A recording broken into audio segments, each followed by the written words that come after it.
Everyone, स्वागत है आप सभी का हमारे YouTube चैनल में। चलिए स्टूडेंट, आप सभी कैसे हैं? आशा करती हूँ आप सभी बहुत अच्छे होंगे। तो स्टूडेंट, आज हम लोग जो देखने वाले हैं, हिस्ट्री का ये सेशन चलने वाला है। ये क्लास 10th का जो है NCERT का टॉपिक आज होगा। और इससे पहले भी मैंने आपके लिए जो है 2 चैप्टर और भी हिस्ट्री के डिस्कशन क्वेश्चन को जो है अपलोड कर दिया है।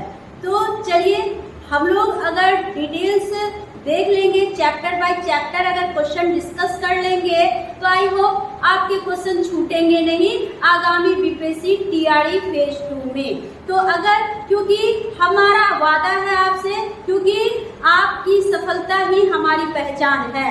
तो चलिए देर किस बात की, तो हम लोग क्या करते हैं, स्टार्ट करते हैं। तो आज का जो हम लोग हिस्ट्री का टॉपिक लेके आए हैं, तो आज हम लोग जो डिस्कशन करने वाले हैं क्वेश्चन का, वो होगा व्यापार और भूमंडलीकरण से। ठीक है, तो यहाँ स्टूडेंट आपको NCERT से सारे कॉन्सेप्ट मिलेंगे और यहाँ हम आपको क्लास 6 से लेकर के क्लास 12 तक का जो है NCERT के चैप्टर बाय चैप्टर जो है कॉन्सेप्ट देंगे। और हमारा वादा है कि आपका क्वेश्चन एकदम नहीं छूटेगा।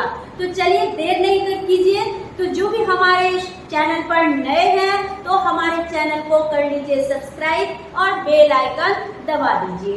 तो चलते हैं। और साथ में स्टूडेंट एक और भी आपसे जो है कुछ बात करनी है कि हमारा जो ये सौम्या एजुकेशन का ऑफलाइन क्लास भी जो है वो DIG चौक पूर्णिया में स्टार्ट हो चुका है, नया बैच।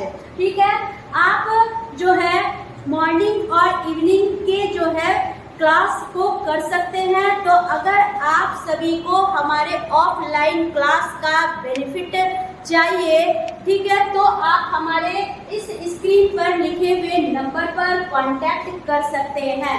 ठीक है, और साथ ही जो स्टूडेंट ऑनलाइन कोर्स लेना चाहते हैं तो ऑनलाइन कोर्स के लिए भी आप हमारे ऐप को डाउनलोड कर सकते हैं। तो आज ही कॉल कीजिए हमारे इस नंबर पर और डाउनलोड कर लीजिए हमारे ऐप को, जिसमें कि आपको जो है लाइव रिकॉर्डेड क्लास मिलेंगे। उसके बाद अलग अलग जो है टीचर्स के द्वारा जो है क्वेश्चन का डिस्कशन क्लास मिल जाएगा।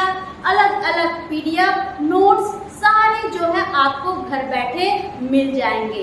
तो देर किस बात की, तो हो जाइए तैयार और डाउनलोड कीजिए हमारे ऐप को। चलिए, तो चैनल को अगर आप सभी सब्सक्राइब कर दिए हैं तो बढ़ते हैं हम सभी क्वेश्चन के डिस्कशन की ओर। तो चलिए, सबसे पहला जो है क्वेश्चन आपके स्क्रीन पर आ चुका है। सबसे पहला क्वेश्चन जो है सिकंदर कहाँ का निवासी था। ठीक है, 1 लाइनर जो है क्वेश्चन है और इसमें एकदम आपको देख लेना है एक सरसरी निगाह से, ताकि आपके छोटे छोटे क्वेश्चन नहीं छूटे।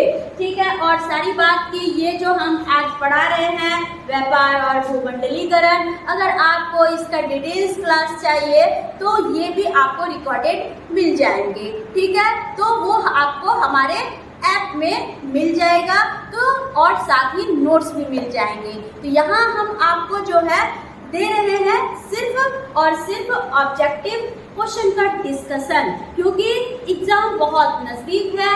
तो हो सकता है कि ये ट्रिक से भी आपको सफलता मिल जाए। तो चलिए स्टूडेंट, हम लोग क्वेश्चन को अब डिस्कस करते हैं। तो क्वेश्चन नंबर 1 है कि सिकंदर कहाँ का निवासी था। तो सिकंदर रोम का निवासी था, चीन का निवासी था, यूनान का निवासी था या मिस्र का निवासी था, ये आपको जवाब देने हैं। तो सिकंदर कहाँ का रहने वाला था, तो एकदम हम बोलेंगे यूनान का रहने वाला था। ठीक है, यूनान का रहने वाला था। तो राइट आंसर सी हो गया। चलिए अगला question, question number 2। Question number 2 है कि आधुनिक युग में अर्थव्यवस्था के क्षेत्र में होने वाली सबसे बड़ी क्रांति कौन सी थी।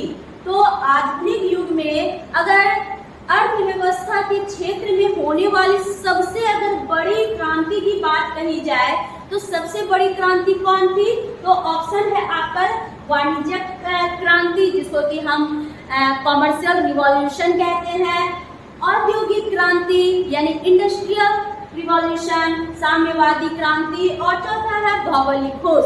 ठीक है, तो आप सभी को बता दें कि आधुनिक युग में अगर अर्थव्यवस्था के क्षेत्र में अगर होने वाली सबसे क्रांति थी तो ये है औद्योगिक क्रांति। और ये किसकी देन है? तो सन 1600 ईस्वी में जब ईस्ट इंडिया कंपनी का गठन हुआ, तो इस गठन होने के कारण जो है हम आधुनिक युग में जो है अर्थव्यवस्था के क्षेत्र में क्या हुई? बड़ी पहल हुई, और औद्योगिक रूप से ये क्या हुआ? आग की तरह जो है व्यापार फैलने लगा। तो ये किसकी देन होगी? सबसे बड़ी क्रांति कौन होगी? तो औद्योगिक क्रांति यानी इंडस्ट्रियल रिवॉल्यूशन। चलिए, तो राइट आंसर क्या हो जाएगा? बी हो जाएगा। Next question, question number 3। Question number 3 है, होसे मेला का आयोजन कहाँ किया जाता था? होसे मेला का आयोजन कहाँ किया जाता था? क्वेश्चन ऑप्शन है गुयाना में, मॉरिशस में, त्रिनिदाद में और सूरीनाम में। ठीक है, तो होसे मेला जो है ये कहाँ आयोजित किया जाता था? तो त्रिनिदाद में किया जाता था। ठीक है, और इस मेले में जो है कई प्रकार के जो है व्यापारी आते थे, अपने सामानों का क्या करते थे? व्यापार करते थे, यानी कि वाणिज्यिक आदान प्रदान की सारी बातें क्या होती थी? होसे मेला में होती थी। चलिए, तो हमारा राइट आंसर क्या हो जाएगा? सी। चलिए, next question, question number 4। Question number 4 है ब्रिटेन वुड्स। यहाँ होगा ब्रिटेन हो जाएगा भाई, थोड़ा सा देख लीजिएगा टाइपिंग एरर। ब्रिटेन वुड्स सम्मेलन किस वर्ष हुआ था? ब्रिटेन वुड्स सम्मेलन किस वर्ष हुआ था ये बताना है। ऑप्शन है 1947, ठीक है, तो 1947 में नहीं, 1948 में भी नहीं, 1944 में हुआ था। ब्रिटेन वुड्स सम्मेलन 1944 में, यानी कि 1944 में ब्रिटेन वुड्स सम्मेलन हुआ था। ठीक है, ब्रिटेन वुड्स कॉन्फ्रेंस जिसको कहते हैं। ठीक है, चलिए, तो राइट आंसर हो गया सी इज राइट आंसर। चलिए अगले क्वेश्चन की ओर चलते हैं। क्वेश्चन नंबर, देखिए जो मतलब कि कॉन्सेप्ट की बात होगी वहाँ हम आपको बीच बीच में कॉन्सेप्ट भी दे देंगे, और जहाँ भाई वन लाइनर है तो वहाँ एकदम खींचते जाएंगे क्योंकि पढ़ना बहुत है आपको। ठीक है, चलिए नेक्स्ट क्वेश्चन नंबर 5 कह रहा है क्वेश्चन, अमेरिका के किस क्षेत्र को सोने का शहर कहा जाता है? बताइए, अमेरिका में एकदम पूरा एकदम कच्चा सोना मिलता है। ठीक है, आप सभी को पता होगा। तो ऐसा कौन सा शहर था जहाँ की सोना मिलता था? ठीक है, वो शहर अमेरिका का था एल डोरेडो। क्या था? एल डोरेडो में बहुत ही, यानी कि वहाँ कहिए कि सोने का वो शहर कहा जाता है। ठीक है, चलिए, तो इसीलिए जो है अमेरिका एक क्या है? विकसित देश है, और ऐसे तो सोना का वहाँ शहर तो है ही, साथ ही कृषि के क्षेत्र में, तकनीकी के क्षेत्र में भी अमेरिका क्या है? डेवलप है। ठीक है, चलिए आगे बढ़ेंगे। तो इसका राइट आंसर एल डोरेडो यानी ऑप्शन नंबर सी हो गया। नेक्स्ट क्वेश्चन, क्वेश्चन नंबर 6, संयुक्त राष्ट्र मौद्रिक एवं वित्तीय सम्मेलन किस वर्ष हुआ था? ठीक है, तो संयुक्त राष्ट्र मौद्रिक एवं वित्तीय सम्मेलन किस वर्ष हुआ था? तो बोलेंगे 1944 में, यानी कि 1944 में हुआ था। ठीक है, चलिए राइट आंसर डी हो गया। अगला question, question number 7। Question number 7 कह रहा है वृहद उत्पादन, वृहद मतलब बहुत बड़ा। ठीक है, वृहद उत्पादन व्यवस्था किस देश में आरंभ की गई? तो ठीक है, तो वृहद यानी कि बड़े पैमाने पर जो उत्पादन व्यवस्था थी वो किस देश में प्रारंभ की गई थी? तो सबसे पहले अमेरिका में की गई थी। चलिए अगला question, question number 8। Question number 8 कह रहा है कि प्राचीन काल में किस स्थल मार्ग से एशिया और यूरोप का व्यापार होता था? तो प्राचीन काल में किस स्थल मार्ग से एशिया और यूरोप का व्यापार होता था? तो श्रुति मार्ग से कि रेशम मार्ग से कि उत्तरा पथ से कि दक्षिण पथ से। तो देखिए प्राचीन काल में रेशम मार्ग से एशिया और यूरोप का व्यापार होता था। ठीक है, चलिए आगे बढ़ते हैं अगले क्वेश्चन की ओर। क्वेश्चन नंबर 9 कह रहा 1923 में विश्व को पूंजी देने वाला दुनिया का सबसे बड़ा कर्जदाता देश कौन था? तो 1923 में विश्व को पूंजी देने वाला, क्योंकि पूरे विश्व में जो था क्या था, मतलब कि भुखमरी आ गई थी, ठीक है, अकाल आ गया था, ठीक है, तो पूरे विश्व को पूंजी देने वाला दुनिया का सबसे बड़ा कर्जदाता कौन है? तो हम क्या बोलेंगे? अमेरिका। ठीक है, चलिए तो राइट आंसर बी हो गया। अगला question, question number 10। Question number 10 है ईस्ट इंडिया कंपनी अफीम किस देश में बेचती थी? यानी कि भारत में जो ईस्ट इंडिया कंपनी का गठन हुआ था तो भारत में अफीम और एक नील की खेती जो है भारतीयों को करने के लिए बाध्य किया जाता था। ठीक है, तो ये जो ईस्ट इंडिया कंपनी जो अफीम भारत से लेते थे तो उसको किस देश में वो भेजते थे, ये क्वेश्चन पूछ रहा है। तो उसको भेजते थे चीन में। कहाँ? चीन में। ठीक है, ताकि उससे उसको बहुत सारा जो है मुनाफा हो सके। तो डी इज राइट आंसर। अगला question, question number 11। Question number 11 है आर्थिक संकट यानी कि आर्थिक मंदी के कारण यूरोप में कौन सी नई शासन प्रणाली का उदय हुआ?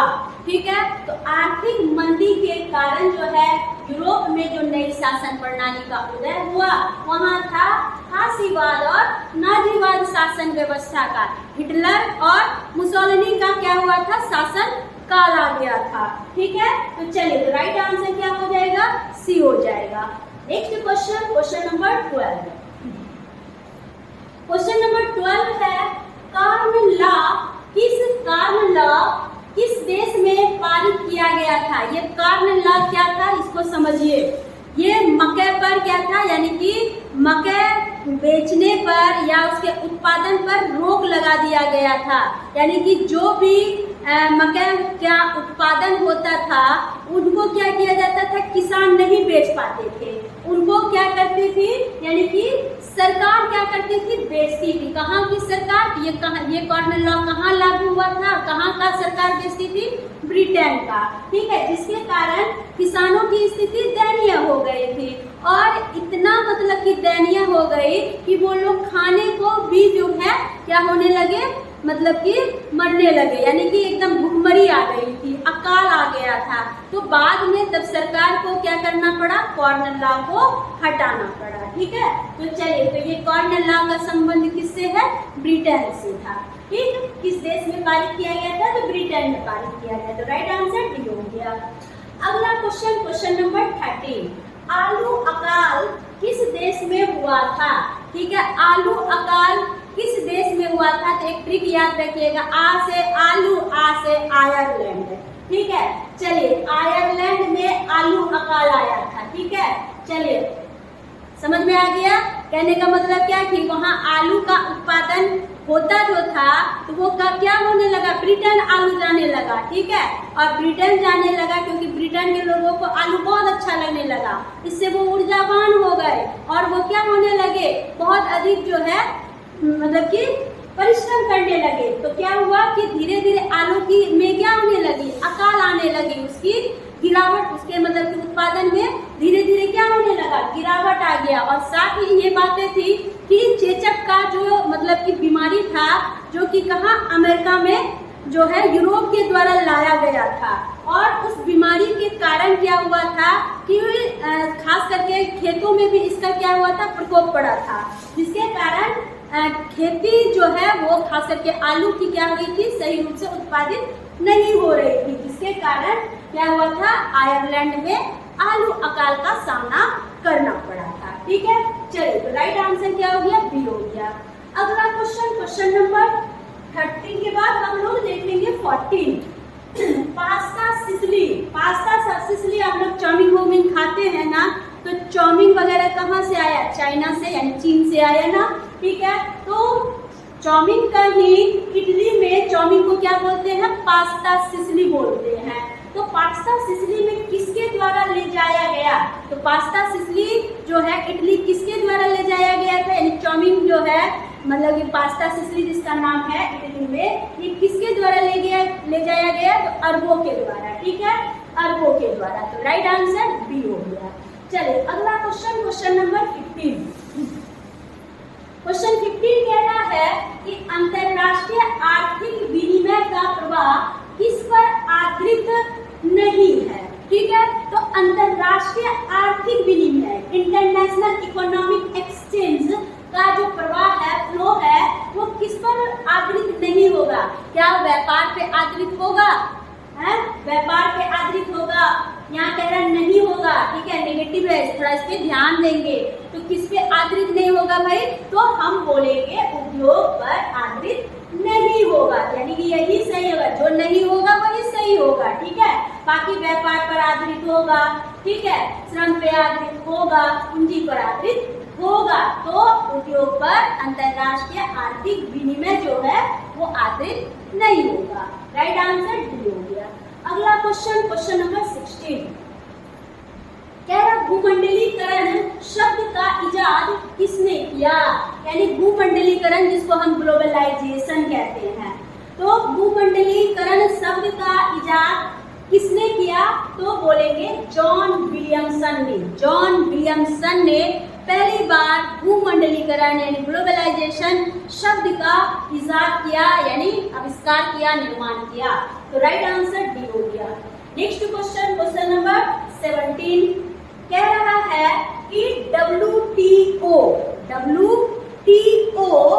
यानी कि विश्व व्यापार संगठन की स्थापना किस वर्ष की गई? तो विश्व व्यापार संगठन यानी कि वर्ल्ड ट्रेड ऑर्गेनाइजेशन की स्थापना किस वर्ष की गई ये बताना है। तो वर्ल्ड ट्रेड ऑर्गेनाइजेशन की स्थापना 1995 में की गई थी। ठीक है, 1995 में किया गया था। ठीक है, तो राइट आंसर ए हो गया। चलिए अगला क्वेश्चन, क्वेश्चन नंबर 18 कह रहा दक्षेस की स्थापना किस वर्ष हुई? दक्षेस की स्थापना 1985 में हुई। कब हुई? 1985 में। राइट आंसर डी हो गया। चलिए अब आगे बढ़ेंगे अगले क्वेश्चन की ओर। कह रहा है भारत में आर्थिक मंदी का सबसे बुरा प्रभाव किस पर पड़ा? आर्थिक मंदी का भारत में सबसे बुरा प्रभाव किस पर पड़ा? मध्यम वर्ग पर, जमींदारों पर, किसानों पर पड़ा था। ठीक है, व्यापारी पर नहीं। तो किस पर पड़ा था? आर्थिक मंदी का सबसे ज्यादा प्रभाव किसानों पर पड़ा था। राइट आंसर सी हो गया। चलिए अगला question, question number 20। Question number 20 कह रहा है कि गुलामी प्रथा का प्रचलन किस देश में था? गुलामी प्रथा का प्रचलन किस देश में था? तो गुलामी प्रथा का प्रचलन था कहाँ? तो अमेरिका में था।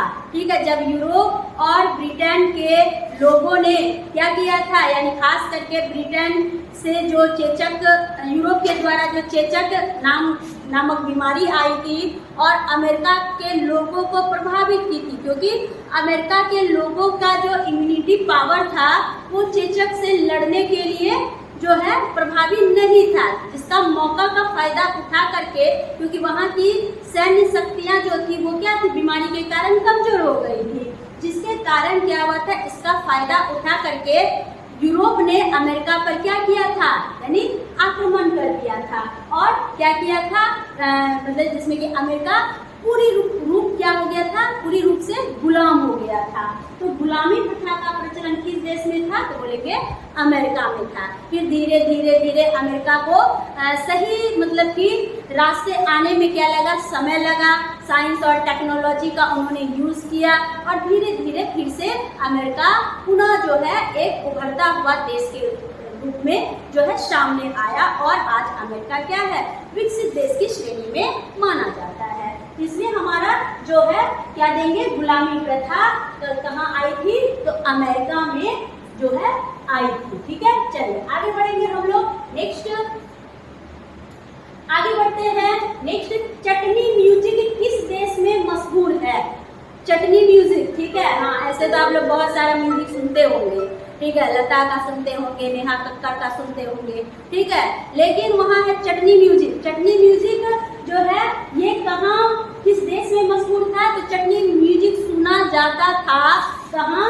तो मियाद और गुयाना में, ठीक है, गुयाना में, ठीक है, गुयाना में, ठीक। चलिए, राइट आंसर क्या हो जाएगा? सी, मियाद और गुयाना में। चलिए next question, question number 22। Question number 22 है G8 की स्थापना कब हुई थी? G8 की स्थापना 1975 में हुई थी। G8 की स्थापना 1975 में हुई थी। चलिए, राइट आंसर ए हो गया। Next question, question number 23। कच्चा कपास का निर्यात 1800 से 1872 के बीच 5% से बढ़कर कितना प्रतिशत हो गया था? तो कच्चा कपास जो है ये 5% से बढ़कर के कितना प्रतिशत हो गया था? तो हम बोलेंगे 5% से 35% हो गया था। 5% से 35% जो है 1800 से 1872 के बीच जो है बढ़कर के हो गया था कच्चा कपास का निर्यात, ठीक है। चलिए, फिर धीरे धीरे इसके प्रतिशत में क्या आ गई थी? कमियां आ गई थी, ठीक है। तो चलिए, तो राइट आंसर क्या हो जाएगा? बी हो जाएगा। अगला क्वेश्चन, क्वेश्चन नंबर 24 कह रहा भारत में अकाल कब पड़े? भारत में अकाल कब पड़ा था? भारत में अकाल आया था 1860 से 1920 के बीच आया था अकाल, ठीक है, भुखमरी आया था। हाँ, चलिए नेक्स्ट क्वेश्चन, तो राइट आंसर क्या हो गया? बी हो गया। अगला क्वेश्चन, क्वेश्चन नंबर 25। भूमंडलीकरण की शुरुआत किस दशक में हुई? यानी कि ग्लोबलाइजेशन का जो शुरुआत हुआ वो किस दशक में हुआ, ये आपको बताना है। तो भूमंडलीकरण का मतलब आपको बताए थे कि जब कोई व्यक्ति अपने विभिन्न प्रकार के आजीविका के लिए क्या हो, जब किसी वस्तु या फिर सेवा के लिए एक देश से दूसरी देश क्या करे? आदान प्रदान करे, ठीक है। उसको हम क्या बोलते हैं? वैश्वीकरण या भूमंडलीकरण, ठीक है। चलिए, तो हम यहाँ क्या देखेंगे? तो ये जो भूमंडलीकरण की बातें हैं तो 1990 के दशक में इसकी शुरुआत हुई थी। चलिए, राइट आंसर ए हो जाएगा। अगला क्वेश्चन, क्वेश्चन नंबर 26। वह देश जिस पर आर्थिक मंदी का प्रभाव बिल्कुल नहीं पड़ा था, कौन सा ऐसा देश है जिसपे आर्थिक मंदी का कोई प्रभाव नहीं पड़ा था? पूरा दुनिया में आर्थिक मंदी था लेकिन यहाँ नहीं था, ठीक है। तो वो था रूस, ठीक है। रूस में आर्थिक मंदी का प्रभाव कभी नहीं पड़ा है, ठीक है। चलिए आगे बढ़ेंगे। अगला क्वेश्चन, क्वेश्चन नंबर 27। अमेरिका के किस राष्ट्रपति ने न्यू डील, नवीन आर्थिक नीतियों को लागू किया, ठीक है। कौन सा प्रधानमंत्री थे? तो वो थे Franklin D Roosevelt. Franklin D Roosevelt यानी रूजवेल्ट महोदय जब अमेरिका के राष्ट्रपति थे तो इन्होंने न्यू डील की थी। कौन सी डील थी वो? नवीन आर्थिक नीति को लागू किए थे, ठीक है। चलिए, राइट आंसर सी हो गया। अगला क्वेश्चन, क्वेश्चन नंबर 28। आर्थिक महामंदी का विश्व अर्थव्यवस्था पर क्या प्रभाव पड़ता है, ठीक है। तो आर्थिक मंदी, अगर महामंदी आ जाएगी तो क्या विश्व अर्थव्यवस्था में क्या होगा? उत्पादन में तेजी होगा? नहीं। क्या उपभोक्ता वस्तुओं की मांग में तेजी होगा? नहीं। अकाल आ जाएगा? नहीं। बेरोजगारी आ जाएगा? जब आर्थिक महामंदी आ जाएगा बेरोजगारी हो जाएगा, सामान बिकेगा नहीं तो सैलरी कहाँ से देगा? बहुत व्यक्ति नौकरी से व्यक्ति को क्या करना पड़ेगा? हाथ धोना पड़ेगा। जैसे कि हम लोगों ने कोरोना में देखा कि बहुत सारे ऐसे प्राइवेट सेक्टर थे जो कि क्या हो गए? खत्म हो गए और उनमें काम करने वाले बेरोजगार हो गए थे, ठीक है। क्योंकि तभी जो था आर्थिक महामंदी से हम लोगों को गुजरना था, गुजरना पड़ा था, क्योंकि हर चीजें जो थी क्या थी, बंद थी, कोई भी काम नहीं हो रहा था, कोई बाहर मतलब कि निकल नहीं रहे थे। ये हम लोगों ने देखा था ना, इसका प्रभाव जो है किस पर पड़ा था, तो अर्थव्यवस्था पर पड़ा था। तो राइट आंसर डी हो गया। अगला question, question number 29। Question number 29 कह रहा है कि बाजार का स्वरूप विश्वव्यापी किस क्रांति के बाद हुआ। तो बाजार का स्वरूप जो अगर विश्वव्यापी क्रांति पर आता, विश्वव्यापी अगर हुआ तो वो किस क्रांति के बाद हुआ, तो औद्योगिक क्रांति के बाद हुआ था। कौन सी क्रांति के बाद हुआ था, औद्योगिक क्रांति, ना कि अमेरिकी क्रांति, ना ही फ्रांसीसी क्रांति, ना ही चीनी क्रांति। तो क्या याद रखेंगे, औद्योगिक क्रांति। तो राइट आंसर ए हो गया। अगला question, question number 30। Question number 30 है अलेक्जेंड्रिया किस सागर के मुहाने पर बसा हुआ था। अलेक्जेंड्रिया किस सागर के मुहाने पर बसा हुआ था, ये बताना है। तो अलेक्जेंड्रिया जो है ये लाल सागर के किनारे बसा हुआ है। कहाँ है, लाल सागर, रेड सी के किनारे। ठीक है, तो राइट आंसर बी हो गया। चलते हैं next question, question number 31। Question number 31 है कार्न लॉ द्वारा ब्रिटेन में किस अनाज को आयात प्रतिबंधित कर दिया गया। ये कार्न लॉ से अभी हम लोग जो है डिस्कस किए थे और हमने आपको बताया था कि मकई का यानी मक्का का, तो मक्का के अनाज को आयात जो था वो क्या था, प्रतिबंधित कर दिया गया था। किस पर, कार्न लॉ पर। ठीक है, कार्न लॉ के कारण। तो राइट आंसर क्या हो गया, सी हो गया। अगला क्वेश्चन, क्वेश्चन नंबर 32। बृहत उत्पादन की नीति किसने अपनाई। बृहत उत्पादन यानी कि बड़े पैमाने पर उत्पादन, तो ये नीति किसने अपनाई थी, ये नीति अपनाई थी हेनरी फोर्ड ने। ठीक है, जो कि फोर्ड कंपनी के कौन थे, मालिक थे। और इन्होंने तकनीकी का सहारा लेकर के बहुत सारी गाड़ियों का उस समय में क्या किए थे, निर्माण करवाए थे। अपने फैक्ट्री है इनका फोर्ड कंपनी का। ठीक है, और जिससे कि भारत की जो अर्थव्यवस्था थी वो धीरे धीरे फिर क्या होने लगी, सुदृढ़ होने लगी। ठीक है, और उत्पादन जो था बृहत पैमाने पर होने लगा। ठीक है, यातायात की संख्या क्या होने लगी, बढ़ने लगी। समझ में आ गया। चलिए, तो राइट आंसर सी हो गया, हेनरी फोर्ड ने। अगर देखिए question, the commerce of nation पुस्तक के लेखक कौन थे, तो ऑप्शन है आपका एडम स्मिथ, कार्डलिफ किन्स और हेराल्ड लास्की। ठीक है, तो हम जब भी इसका आंसर करेंगे तो याद रखेंगे द कॉमर्स ऑफ नेशन पुस्तक के लेखक हैं कार्डलिफ हैं। ठीक है, तो राइट आंसर क्या हो जाएगा, बी हो जाएगा। अगले क्वेश्चन की ओर चलते हैं, क्वेश्चन नंबर 34। क्वेश्चन नंबर 34 है ओटावा सम्मेलन किस वर्ष हुआ था। ओटावा सम्मेलन किस वर्ष हुआ था, ये बताना है। तो ओटावा सम्मेलन हुआ था 1932 ईस्वी में। राइट आंसर सी हो गया। ठीक, चलिए नेक्स्ट क्वेश्चन, क्वेश्चन नंबर 35 है। क्वेश्चन नंबर 35 है कि प्रथम विश्व युद्ध की समाप्ति के बाद किसके द्वारा यूरोप की अर्थव्यवस्था को पुनर्जीवित करने का प्रयास किया गया था। तो प्रथम विश्व युद्ध की जब समाप्ति हुई थी, तो प्रथम विश्व युद्ध की समाप्ति के बाद जो था एक मतलब कि किसके द्वारा, तो अमेरिका था। तो अमेरिका के द्वारा यूरोप की अर्थव्यवस्था को फिर से पुनर्जीवित किया गया था। ठीक है, याद रखेंगे। चलिए, तो क्योंकि यूरोप में क्या था, अकाल हो गया था, भुखमरी आ गई थी। ठीक है, तो राइट आंसर क्या होगा, सी हो जाएगा, अमेरिका। चलिए अगला क्वेश्चन, क्वेश्चन नंबर 36। क्वेश्चन दे रहा है 36 कि 1820 से 1914 के बीच विश्व व्यापार में कितना गुना की वृद्धि हो चुकी थी। तो कितना गुना की वृद्धि हुई थी, आप सभी बताइए। ये क्वेश्चन हम लोग पहले भी देखे थे। ठीक है, तो यहाँ बोलेंगे 25 से 40 गुना वृद्धि हुई थी। कब, 1820 से 1914 के बीच विश्व व्यापार में वृद्धि हुई थी 25 से 40 गुना। चलिए अगला क्वेश्चन, यानी कि इसका राइट आंसर बी हो जाएगा। Next question, question number 37।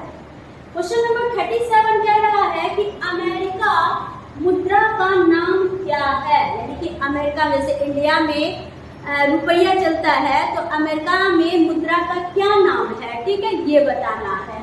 तो वहाँ मुद्रा को कहा जाता है डॉलर। क्या कहा जाता है? डॉलर। चलिए, राइट आंसर बी हो गया। अगला question, question number 38। Question number 38 है कि भारत में केनाल कॉलोनी किस प्रांत में बनाई गई? तो भारत में केनाल कॉलोनी जो बना वो पंजाब में बना था, ठीक है। तो राइट आंसर ए हो गया।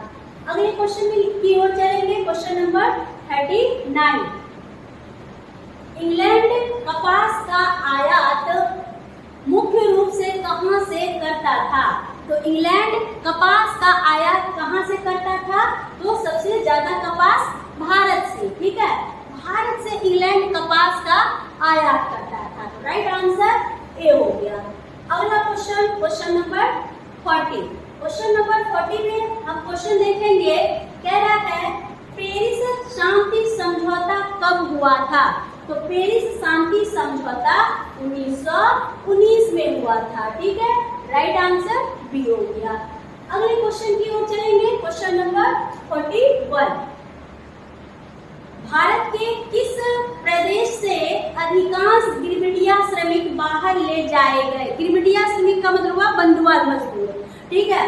कहाँ से सबसे ज्यादा बंधुआ मजदूर जो है ले जाए गए? तो उत्तर प्रदेश से, ठीक है। कहाँ से? उत्तर प्रदेश से, क्योंकि वहाँ पर जो है क्या था, संसाधनों की कमी हो गई थी। वहाँ के जो खास करके किसान जो थे वो क्या थे, मतलब कि और आम जो ग्रामीण थे वो मतलब उनको खाने के लिए क्या हो गई थी, यानी कि बहुत ही उसे जद्दोजहद करना पड़ता था, बहुत ही वहाँ गरीबी आ गई थी, जिसके कारण जो है उत्तर प्रदेश के ये गिरमिटिया श्रमिक को काम करने के लिए, आजीविका प्राप्त करने के लिए बाहर जाना पड़ता था, ठीक है। चलिए, राइट आंसर क्या हो जाएगा? डी हो जाएगा। अगला क्वेश्चन, क्वेश्चन नंबर 41 हो गया। 42 क्वेश्चन नंबर 42 है कि धन निष्कासन के सिद्धांत का प्रतिपादन किसने किया था? धन निष्कासन के सिद्धांत का प्रतिपादन किसने किया था? फिरोज शाह मेहता ने, कि बाल गंगाधर तिलक ने, कि दादा भाई नौरोजी ने, कि महात्मा गांधी ने? तो किसने किया था? तो हमारा राइट आंसर क्या हो जाएगा? तो सबसे बढ़िया ऑप्शन है, यानी दादा भाई नौरोजी ने किया था धन निष्कासन के सिद्धांत का प्रतिपादन। चलिए, आगे बढ़ते हैं अगले क्वेश्चन की ओर, क्वेश्चन नंबर 43। विश्व बाजार के स्वरूप का आधार क्या था? विश्व बाजार के स्वरूप का आधार क्या था? रेशम उद्योग, तो विश्व बाजार, लोहा उद्योग, कोयला उद्योग या वस्त्र उद्योग, ठीक है। अगर रेशम था तो उसका क्या था? वस्त्र में उसको क्या किया जाता था? परिणत किया जाता, तो क्या था भाई? वस्त्र उद्योग था, ठीक है। तो राइट आंसर क्या हो जाएगा? डी हो जाएगा। नेक्स्ट क्वेश्चन, क्वेश्चन नंबर 44 कह रहा विश्व बाजार का विस्तार आधुनिक काल में किस समय से आरंभ हुआ? ठीक है, तो विश्व बाजार का विस्तार आधुनिक काल में, मॉडर्न पीरियड में किस समय से आरंभ हुआ ये बताना है। तो बोलेंगे 18वीं शताब्दी से हुआ था, ठीक है। तो राइट आंसर बी हो गया। अगला क्वेश्चन, क्वेश्चन नंबर 45 कह रहा है कि विश्व बाजार के रूप में पहला कौन सा नगर उभर कर सामने आया? तो पहला कौन सा नगर उभर कर सामने आया ये देखना है, ठीक है। तो पहला है लंदन, दूसरा है पेरिस, तीसरा है अलेक्जेंड्रिया और नंबर 4 यानी डी है बिलमुन, ठीक है। तो कौन सा देश उभर कर सामने आया? तो बोलेंगे अलेक्जेंड्रिया, ठीक है। तो इस तरह से स्टूडेंट आज हम लोगों ने व्यापार और भूमंडलीकरण से जो है 45 इंपॉर्टेंट क्वेश्चन को देखा। तो आई होप आप सभी को समझ में आ गया होगा। तो आप अपने सुझाव को जरूर हमारे कमेंट बॉक्स में कमेंट कीजिएगा, ठीक है, ताकि आपको और भी नए नए चैप्टर और नए नए कॉन्सेप्ट हम दे सके, ठीक है। तो चलिए आज बस हमारा इतना ही साथ रहेगा। मिलते हैं फिर नेक्स्ट वीडियो नेक्स्ट कॉन्सेप्ट के साथ। तब तक आप सभी से विदा लेते हैं। आप सभी को बाय बाय।